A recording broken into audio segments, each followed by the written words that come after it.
আর পারি না, আমি কেন মরি না, আজরাল কি দেখে না। ভাইয়া জি। আসসালামু আলাইকুম ওয়া রাহমাতুল্লাহি ওয়া বারাকাতুহু। ওয়ালাইকুম আসসালাম। বলেন, কি বলবেন? ভাইয়া কেমন আছেন আপনি? ভালো আছি ইনশাল্লাহ, আলহামদুলিল্লাহ। ভালো আছি বিধায় আজকে আমি সাব স্টেশনে আসতে পারছি বা আমার পবিত্র দাদার সঙ্গে দেখা করতে পারলাম। এটাই আমার কাছে ধন্য যে আল্লাহ পাক আমার সুস্থ অবদানটা রাখছে বিধায় এই পর্যন্ত আমি আসতে পারছি। ধন্য ধন্য বলি তারে। হ্যাঁ বলেন। মাঝখানে একটা অনেক ঝড় চলে গেল, এই ঝড়টা সহ্য করে উঠলাম। তো জানি না সামনে যে কি আছে চলার পথে, তা বলতে পারবো না। তার কারণ হচ্ছে মানব জীবন চলার গতিটা বা সংসার জীবন চলার গতিটা যে এত কষ্ট বয়ে চলতে হয়। আচ্ছা ভাই, আমি এটা আমি আমি ছোটবেলাতে কিন্তু আমি আমি আসলে এটা আপনাকে বিষয়টা প্রশ্ন করি। বুঝতে পারি। ভাই আমি এটা প্রশ্ন করি, আমি যেটা জানতে পারলাম যে আপনার ছেলে নাকি এসএসসি পরীক্ষা দিচ্ছে, জি, এটা কি বাস্তব?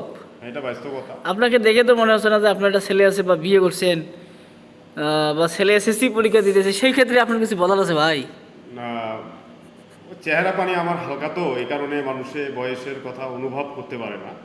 ও আচ্ছা আসলে আচ্ছা। বাস্তবতা বলতে কি, আমি 2005-এ বিয়ে করি, 2006-এ হলো আমার সন্তানের জন্ম।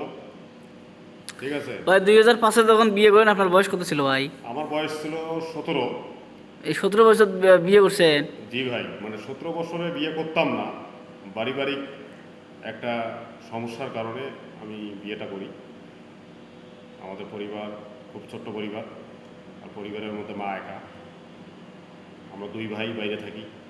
মা যখন একা পড়ে থাকে বাড়িতে, তখন ভাবলাম যে জীবনে একটা সিদ্ধান্ত করলাম যে আমি বিয়ে করে একজন কাকে পাশে রেখে গেলে বা আমার মাটাকে ভালো মন্দ দেখতে পারি।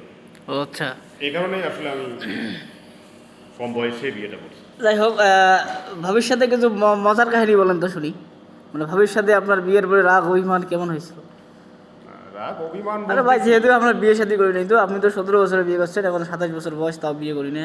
ঠিক আছে, এখন সেই তো ক্ষেত্রে শুনি শুনি জানি বিয়ে বাস্তবতা বলেন। কথা বলতে কি, আপনার ভাবির সঙ্গে আমার ওই ধরনের আচরণ বিষয়গুলো নিয়ে যে রাগ অভিমান এই ধরনের কমে আমাদের মাঝখানে হয়েছে।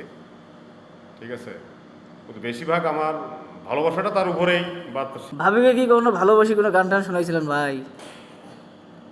কি গান শোনাবো, আমি তো আর শিল্পী না যে আপনার ভাবিকে না না আমি না, বউয়ের সাথে তো মাঝে গান মাঝে গাবো। একটু দুষ্টমিও করে, তাই বলছি যে কোনো যে গান টান শোনাইছেন তো ওই গানটা একটা শোনান তো, আমার বউ যদি আমরা করবো একদিন।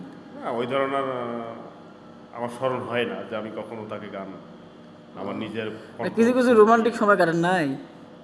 রোমান্টিক সময় বলতে জাস্ট যতটুক বেড়া যায় আর কি, ও আচ্ছা। এতটুক পরিমাণেই চলছিলাম।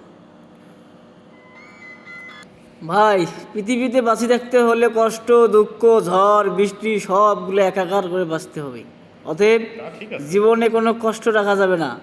না, ইদানিং এখন এই কষ্ট মুছে ফেলতে হলে তোমাকে কি করতে হবে? সর্বপ্রথম কি করতে হবে জানো ভাইয়া? আল্লাহকে স্মরণ করতে হবে। আল্লাহকে স্মরণ করতে হবে এবং মনকে সবসময় আনন্দ রাখতে হবে। তা ঠিক আছে, কিন্তু এখন আমরা ইদানিং সেই আনন্দ ভরা মন নিয়ে আপনার কাছে একটা গান শুনতে চাই, গানটা বলতে হবে। রিয়েলি সরি ভাই, আমি গান বলতে পারবো না ও আপনাকে। খিগারিয়াল ভাই। কিন্তু ইদানিং আমি ভালো হওয়ার জন্য চিন্তা ভাবনা করতেছি, আল্লাহ যেন আমাকে ভালো পথে নিয়ে যায়, ভালোভাবে চলার তৌফিক দান করে। হ্যাঁ, এটাই আমি আল্লাহর কাছে কামনা করি। সুপ্রিয় দর্শক, আপনারা দেখতে পাচ্ছেন আমরা নুরুল ইসলাম ভাইয়ের কাছ থেকে তার কিছু গুরুত্বপূর্ণ কথা শুনলাম, এবং তার এই ছেলের মনে অনেক কষ্ট, তাকে একটা মেয়ে ধোঁকা দিয়েছে, সেই কষ্টের আবেগের কথাটাও আমাদেরকে বললো। যাই হোক, ভাইয়ের মন এখন একটু হলেও তো ভালো আছে, তাই না? জি, আমাদের সঙ্গে চলাফেরা এবং কথাবার্তা বলে আপনার কেমন লাগলো? না, ভালোই লাগলো। তার কারণ হচ্ছে যে একজনকার ভিতরের কথা গেলে বন্ধুকে বা ফ্রেন্ডকে বলতে গেলে মনটা একটু হালকা হয়, তাই আচ্ছা, একটু মনটা হালকা হলো বা ঠিক। ভালো হলো। তো এতটুকু আর কিছু না। তা ঠিক আছে, ভালো থাকবেন আপনি। আল্লাহ হাফেজ।